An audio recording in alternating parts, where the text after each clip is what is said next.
Hello and good morning. Yes, it's me, Kenny Polcari, your host. And here I am back in Florida after spending a couple of days in New York. I broadcasted live yesterday from the New York Stock Exchange, which was always fun and a pleasure for me to do because for me, it was home for 40 years. Anyway, today is Tuesday, March 21st, 2023. And what is it that you need to know? Well, there's a lot that you need to know, but let's start here.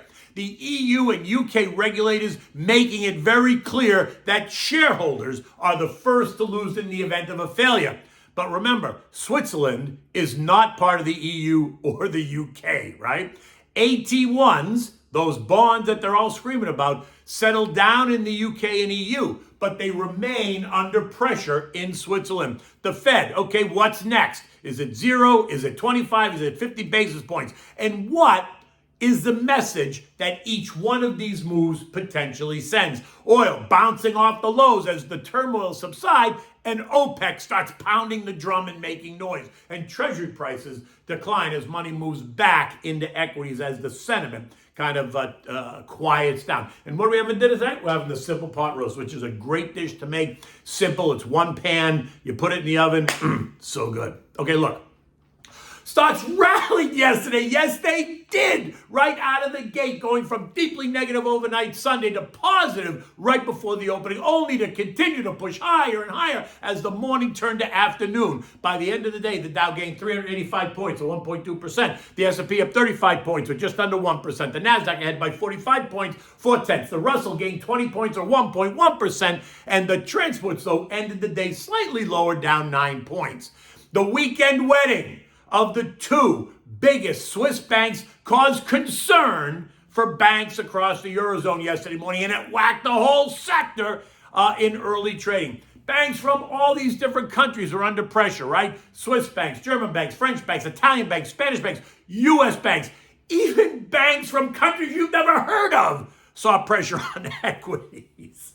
The idea that the latest crisis would stall any further rate cuts by both the rate hikes by both the ECB and the Fed was the narrative yesterday, and that sent stocks up and then bond prices down. In addition, the issue that I brought up yesterday and yesterday's note, those AT1 Credit Suisse bonds that are or were about to be wiped out, only added to the early morning angst in those banking stocks, right? Confusion over who wins and who loses as the bondholders versus equity holders was and is the issue. And traditionally, bondholders rank above shareholders in the capital structure. So these bondholders were caught off guard by the decision that was made during these weekend negotiations. But Credit Suisse bonds were the outliers from the beginning.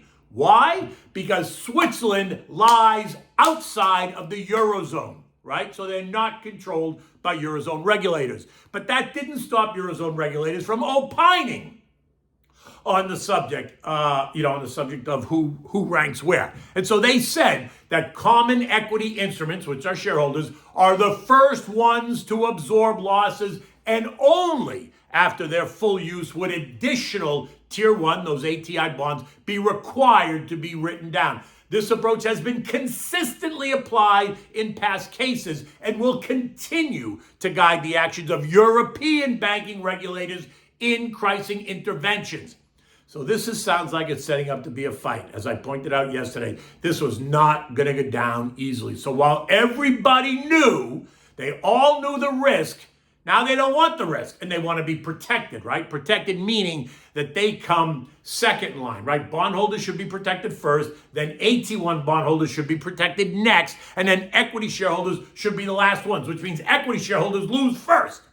But to be clear, buyers of these bonds were always risking the chance, however small it was, that the instruments would become worthless or written down to a fraction of the value because they were Swiss AT1 bonds, and the Swiss are very clear on their rules. Now, all this does is raise questions about Switzerland's financial regulator, causing many to reconsider investing in any Swiss AT1 bonds. Now, just to note, the majority of these bonds are held by insurers and pension funds, and they can be sold to individuals outside of Europe via investment funds. They can also be sold to Europeans via an international fund. But in the end, expect lots of lawsuits over this. So we can expect that the lawyers are going to remain fully employed as we negotiate our way through this latest crisis. In addition, investors and traders and algos here in the U.S. are making bets that the worst of the banking crisis is over, or at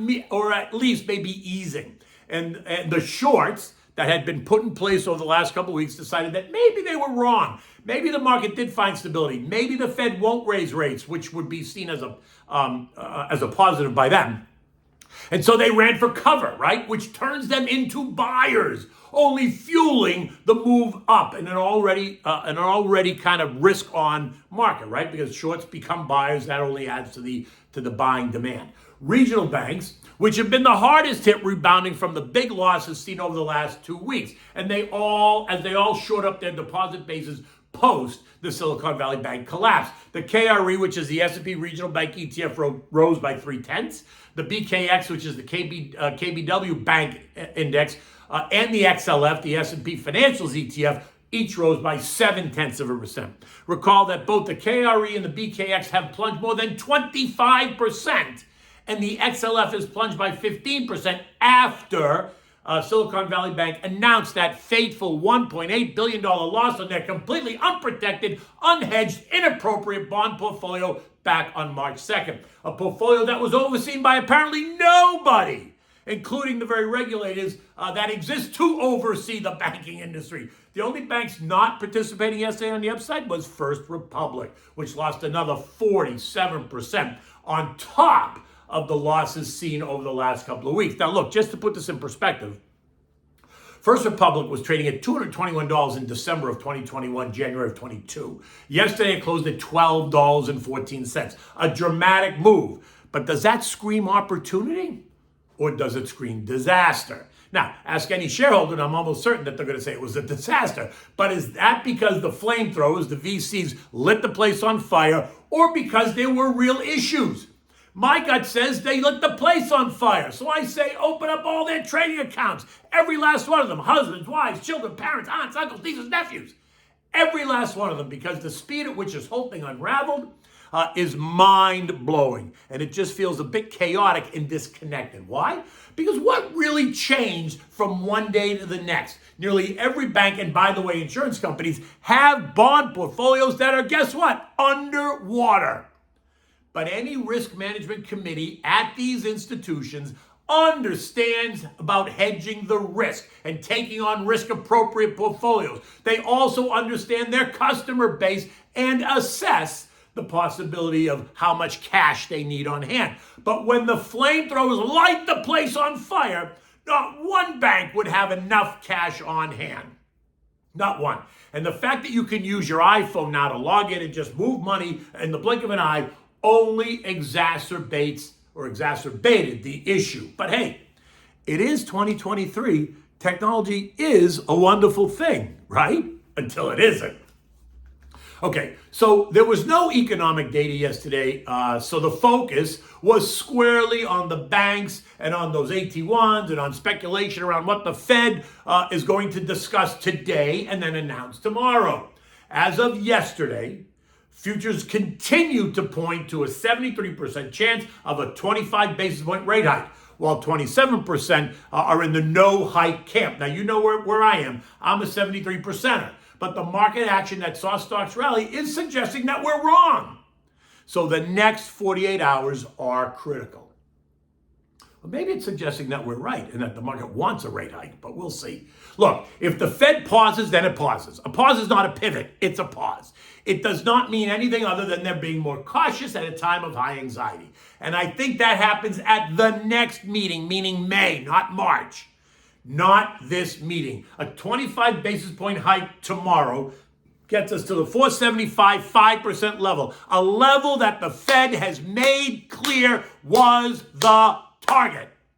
Look, JJ and his team have a tough decision to make. Do they work hard to kill inflation, or do they worry about the spillover effect or any contagion that a rate hike might cause for the ongoing banking turmoil? Should they take a timeout, or should they keep going? Is there an issue with taking a timeout? Would it send the wrong message, or would investors appreciate the move? Look, No one can say that the Fed has been secretive on any of these moves at all. They have telegraphed every move. They spoke about it for a year before they did it. They've given fair warning. They made it clear where they were going. The Fed has not tightened abruptly, no matter what anybody says. But, like I pointed out, it's going to be all about the messaging, how they frame it, how confident JJ sounds. And if he can convince investors and the media that a rate hike either was or was not the right decision. Recall that it was only 3 weeks ago that JJ was tossing around a 50 basis point rate hike. Remember that? And then the brain trust at Silicon Valley Bank appeared on the scene. Or the brain trust at all these VCs at Silicon Valley Bank appeared on the scene. Okay. Eco data today includes the Philly Fed non-manufacturing survey and existing home sales, which are now expected to be up 5% month over month. Now, I do not expect either of these data points to change the narrative about what the Fed should or shouldn't do. In the end, my money says we're getting a 25 base point hike. And then we're going to listen to JJ tell us that the banking crisis is now under control and that the government has essentially backstopped every depositor for now at every bank in the country, and that his mandate is about restoring price stability. I also expect them to say that he remains data dependent so that the May FOMC meeting, which is only 6 weeks away, could yield a different result. And that is how I think he's going to manage to try and calm the markets. Now the question is, will he be successful? Can he, in fact, bring calm to the markets? This morning, U.S. futures continue to move up. At 6:30, Dow futures were up 225 points. The S&P's up 23, NASDAQ up 35, and the Russell was up 23 points. News that JP Morgan CEO Jamie Dimon is heading up a group to advise First Republic on a strategic alternative is helping the overall sentiment by FRC investors. The stock continued yesterday to get hammered, but the buyers are not deterred. This morning, FRC is quoted up 20%. KRE is quoted up 3%. The XLF is quoted up 2%. Bloomberg is reporting that the U.S. government is exploring ways to temporarily expand FDIC coverage for all deposits, which I think is really funny because they already did that. They did that by backstopping all depositors at Silicon Valley Bank, Signature Bank, and FRC over the weekend. They've already told me my money is safe no matter where it is. Oil is up today after being up yesterday as well. Over the past 2 weeks, we've seen oil come under pressure as the banking crisis unfolded and demand destruction. And oh my God, the world was coming to an end, trading down from a high of 80 to a low of 64.30-ish, with some calling for $60 oil in a matter of hours. Not the case this morning. Markets have calmed down. The banking turmoil appearing to ease. OPEC has started making noise about what? Oil prices. Unhappy about where they are today. We're also due to get inventory reports today from the American Petroleum Institute, and they are expected to show a decline in inventories. This morning, oil is trading at $68.60, which is up 6% off the most recent lows from a couple of days ago, as it attempts to stabilize and trade higher. We have a 12% to go before we hit the trend line resistance at 76.60, and so there's a little bit of room to continue to make a move higher. Recall that the next official OPEC meeting is on April 3rd, but expect there a lot of noise between now and then come out of OPEC. Gold, which traded up to $2,031 an ounce over the past couple of days due to the banking anxiety, is backing off as the sentiment changes and calms down. This morning, gold is down $12 to $19.88 an ounce. But any more concern in the banking sector is going to see investors plow back into gold as the ultimate safety trade. Could a Fed move cause that concern? Well, we are about to find out. And Treasury prices declined yesterday, sending yields up as the anxiety again subsides. It's all about the anxiety. The 2-year yield now at 4.05%. Remember, it was 3.8% just 2 days ago. And the 10-year is at 3.52%, up from 3.36% only 2 days ago. European markets are up across the board. Italy in the lead, up 2.5%, with the UK taking up the rear at plus 1.3%. Again, the rally being credited to declining banking turmoil. The banking sector, which got pummeled yesterday, is in the lead today after EU and those UK regulators told us that they would maintain the proper and established order of equity instruments, i.e. shareholders, being the first to lose in the event of a failure. Remember, Switzerland is not part of the EU or the UK. So those comments do not reflect Swiss regulators. So Switzerland and Swiss regulation is a separate issue. The S&P closed last night at 39.51, up 35 points, and it was a risk-on day. That was driven by the tone of the headlines and the apparent shift in understanding of how those AT1s that concerned markets so much yesterday morning. Last week saw us attempt to rally and test the trendline resistance at 39.55, and last night's closing leaves us just snuggling right up at that trend line. Futures this morning do suggest that we will push up and through, but that we're setting up to then test trendline resistance at 4,010, which is the 50-day moving average. And if we succeed in piercing that, then it's going to be off to the March highs at 4,078 as that comes right into the bullseye. Remember, much is going to depend on investor reaction to what the Fed says. In the end, you ask the question, will we celebrate a hike in rates or not? If we do not like what we hear, then a retest of 3,800 is certainly in the cards. If we're okay with it, then a push up and through 4,078 would happen very quickly. And I think they're raising rates and we're okay with it and we are going to push higher. That's what I think. Okay, so what's for dinner time? We're going to make this simple pot roast. This is one of those simple one-pan meals that takes a little time to prepare, but it cooks beautifully in your oven on a low heat. You just let it kind of roast in there. So good. For this, you need 1 3.5-pound boneless chuck eye roast. You need vegetable oil. You need a white onion. You need 2 large chopped carrots. You need celery ribs. You need 3 or 4 cloves of garlic that you're going to put through the garlic press, right? You need sugar. You need chicken and beef stock. You need fresh thyme, water, and about a 1/4 cup of red wine. You also need a pot that can go from the stove into the oven with a proper lid, all right? So you want to begin by turning your oven on to 300 degrees. Make room in the center rack so you can put the pot right in there when you need to. Pat the roast dry with paper towels and then season it generously with salt and pepper. You can even stuff garlic cloves in, make slits and stuff the garlic in if you want. Now you're going to heat the pot with olive oil until it's hot. Now you're going to brown the roast on all sides in this pan, in this pot, right? 10 minutes, just so it's brown. It's got a nice crust on it and you brown it. Now take it out and just put it over here on the side for a minute. Back in that same pan, you're going to turn the heat down to medium. You're going to add the chopped onion, the celery, and the carrots. You want to saute those for 10 or 15 minutes, then add in the garlic and 2 teaspoons of sugar. Stir to mix it all together. Now add in 1 cup each of chicken broth and beef broth and the twig of thyme. Return the pot roast to the pot and any of the juice that it produced. Now add enough water to come just halfway up the side of the roast. Don't drown the roast. Now, turn the heat up until it boils, then cover the pot with tin foil and then put the lid on that to secure it, and then pick it up and put it in the oven, turning the roast every 30 minutes until it's fork tender. Maybe it's going to be about 3.5 to 4 hours. It's kind of a slow roast, right? Now remove it. After that, remove the pan from the oven and put the roast on a plate and cover it with tin foil. Let the liquid in the pot cool for 5 minutes. Now skim the fat off the top and then toss away the thyme.